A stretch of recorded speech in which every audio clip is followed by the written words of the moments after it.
at your body of work and your life, what lasting impression will I have when I'm gone? Your life changes forever because you can always call yourself a champion. Still can't believe I was part of that. 13 years later, and people still shake my hand like the championship was won yesterday. You may always be recognized for being a Buckeye and winning the national championship, so it's a blessing. Ohio State football is the greatest football in the land.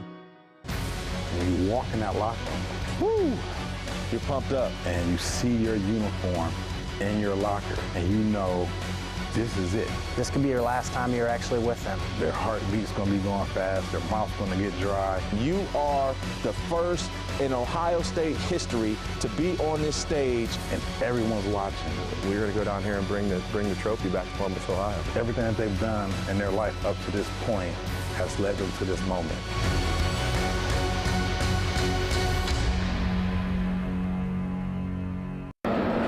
A truly big house for the biggest night in this sport. AT&T Stadium in Arlington, Texas, where tonight, for the first ever time, the major college football playoff champion will be crowned. And the Buckeyes are here, set to go to work for the 15th and final time this season. The most games Ohio State has ever played in 1 year. 22 straight weeks of football, all building to this historic night. And with that, welcome inside AT&T Stadium. We're on the field with you for what is going to be a memorable and historic night. The Buckeyes attempting to win their 8th national championship in school history, and we're glad you joined us here for Buckeye Nation. I'm Jared Smalley with Matt Barnes. And I'm pretty sure not many Buckeye fans saw this coming. I don't think so. After that loss to Virginia Tech, 35-21, that was just in week 2.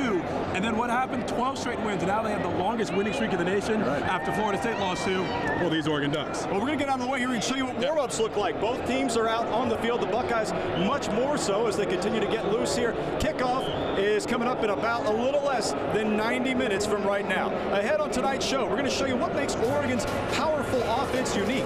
How can they run plays so fast with such precision? Plus, the 1968 Buckeyes looked a lot like this year's team. Young. We'll look back to the Super Softs. Also, the book, which inspired Urban Meyer to return to coaching with a new game plan. It led him back to this stage. Plus, visit our Buckeye Nation chat room right now, NBC4i.com, and you can get in on the game conversation.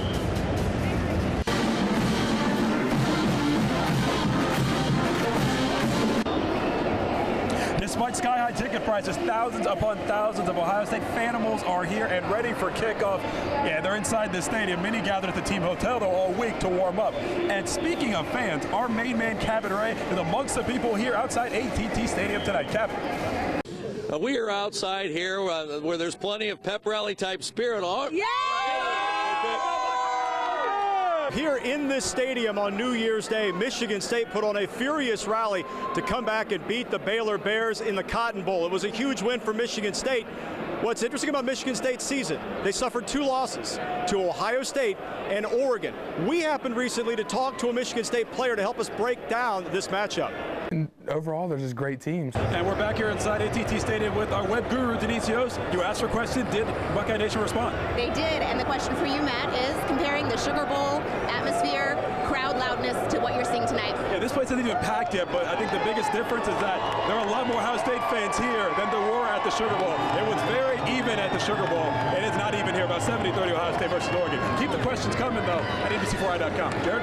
Wrapping up our show here, but one last thought about how games like this can sometimes reunite people. And it's amazing because it's Oregon and Ohio State, not close at all, but Taft High School in Cincinnati got a feeling some fans there are going to have some split allegiances. That's because they have 2 players playing in this game, former standouts too, Adolphus Washington of Ohio State and receiver Dwayne Stanford from Oregon. They will both play tonight head-to-head for a national title. They won a state basketball title together at Taft, and they're basically best friends in high school and still best friends now. They've sent texts back and forth this past week. They'll remain friends, but for a few hours tonight, foes. We used to talk about it every day in high school. Our goal was to make it to the national championship. Well, yeah, as Urban Meyer said, the preparation does not stop until the foot hits the ball. Hey, been out here warming up for a little while. They got much more to do. Still a good hour to kick off. But wow, this is going to be something else tonight. We're going to have a live post-game show for you, I should say. Cabot will join you after this one finishes up. The Buckeyes and the Ducks. The fans are starting to pour in here by the thousands. This is special stuff. For Cabot Ray, Denise Yost, Matt Barnes, and a cast of characters, thanks so much for joining us tonight. And enjoy the national championship game.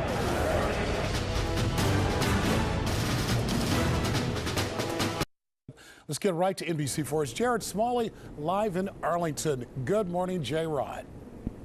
Hey, good morning, everybody. Yeah, you know, Urban Meyer, right after Ohio State won the Big Ten championship when they beat Wisconsin, he said, and frankly, it was a pretty interesting admission, he thought this team was ahead of schedule considering its very young lineup, 11 freshmen and sophomores starting for Ohio State this season.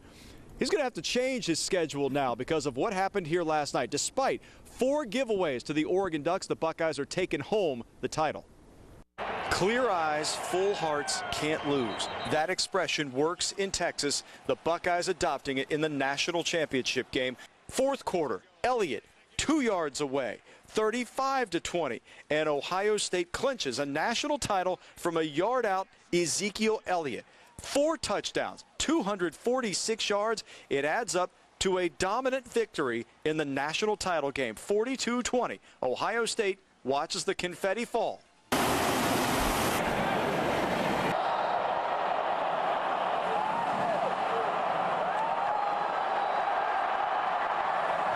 We are the best team in college football. Let's go. National championships with the guys you love, at the school you love. Oh, man, I can't even explain how I'm feeling right now. This is one of the more remarkable stories in recent college football history. 13 straight wins for a team that in the second week fell at home by 2 touchdowns to Virginia Tech. It's just remarkable, the difference in this team. And now not only will Ohio State bring home a national championship, they'll eventually go visit the White House.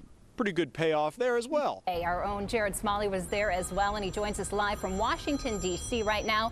What a big day for the Bucs.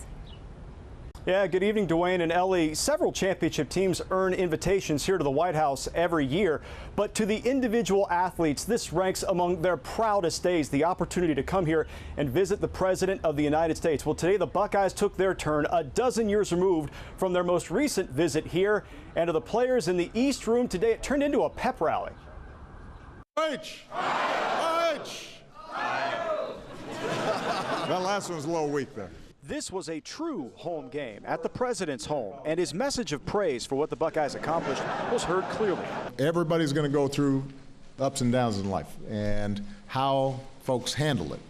How the quarterbacks on this team supported each other.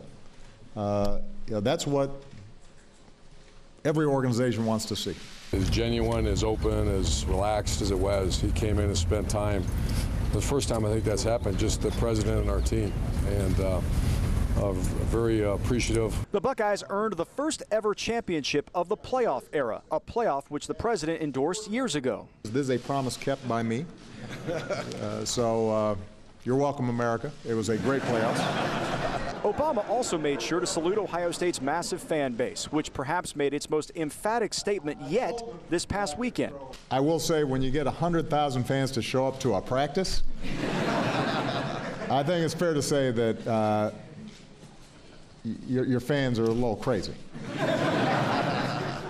But obviously it's working for them, and it's working for this extraordinary team.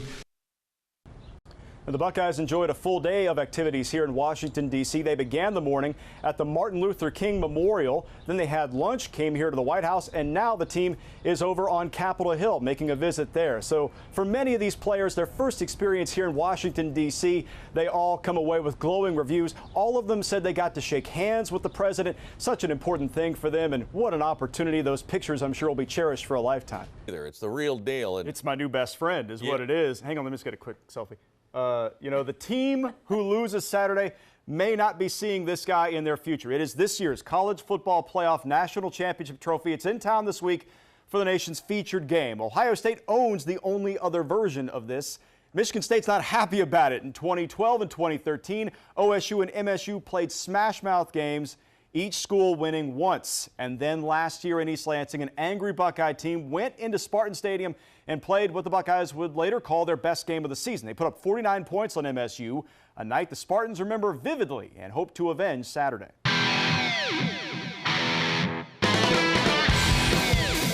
All right, time to break down the Buckeyes. And look who's here. Zach Borden here to help us out, former Buckeye fullback and linebacker. And we're going to start with right there with Ezekiel Elliott. We kind of talked during that story there. What did you make of those comments last week? And why was the Buckeye offense just struggling so much against the Spartans? You know, our offense is all about finding rhythm. And, from the top down, kind of from the coaches down to the players. And I think there was kind of a miscommunication there on what they really wanted to do. And I thought watching the game that really was going to take a big play to open up the offense to get them rolling, and that kind of never happened. And when you get in ruts right like that, you have to have a big play, and that just never came up. If you take it to them, if you don't make mistakes, and you keep taking it to them, hell, there's no question who will win. Every ounce of ability, every ounce of energy and focus is going on trying to win this game. It's the greatest rivalry in sports, and there's no debate in that. It's back to how it used to be, two of the top teams in college football going at it. They don't like us, we don't like them. We have respect for them, but we don't like them, and we're going to go out there and give everything we have to get a win.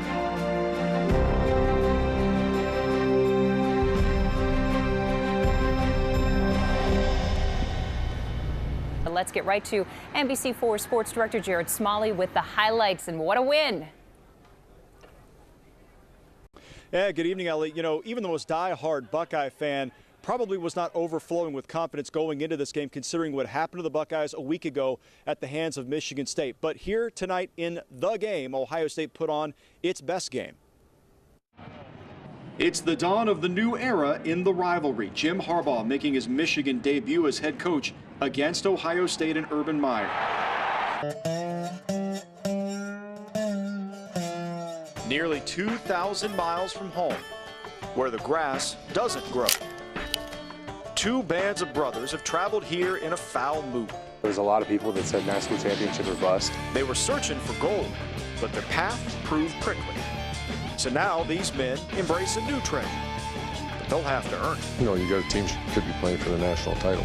We think we're playing the best team in the country. There's just going to be talent all over the field. What matters the most is, you know, beating Ohio State. We're not flying across the country to lose. That's just the mentality of our team. An oasis ending to a legendary ride. Welcome to NBC4's Duel in the Desert.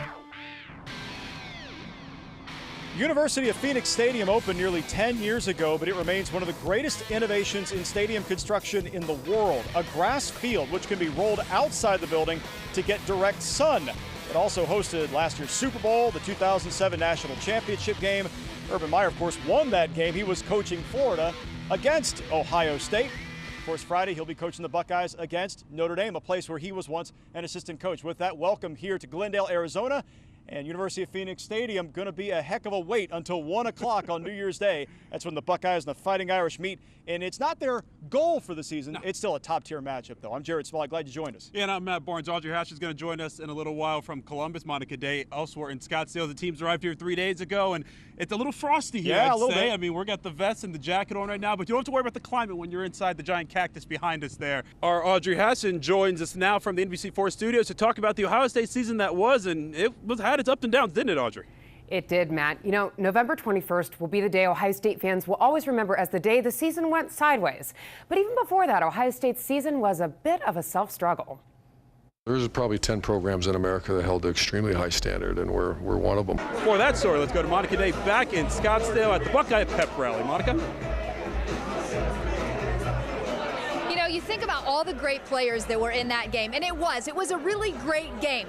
But 10 years ago, you know, that's a long time. At this point, people remember a couple of things. One, that Ohio State won, and two, a split jersey worn by Brady Quinn's sister, Laura Hawk.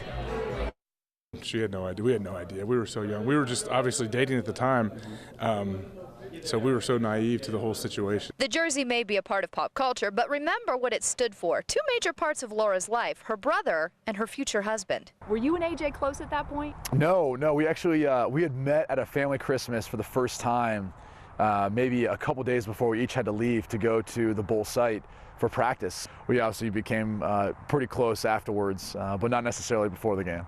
Just before we started our show, Notre Dame went through their walkthrough here at University of Phoenix Stadium. It is officially almost time. It is almost time, and I'm telling you that you can start to see the fans stream into the area. There's a lot of excitement for this matchup. They haven't played in a while. They won't play again until 2022. Let's get to it. It's a wonderful venue for a wonderful game. The Fiesta Bowl awaits. Ohio State and Notre Dame meet 1 o'clock New Year's Day. We'll, of course, have coverage for you all day on NBC4. That'll do it for our Duel in the Desert special. Thanks for watching us here this evening. Have yourself a lovely evening.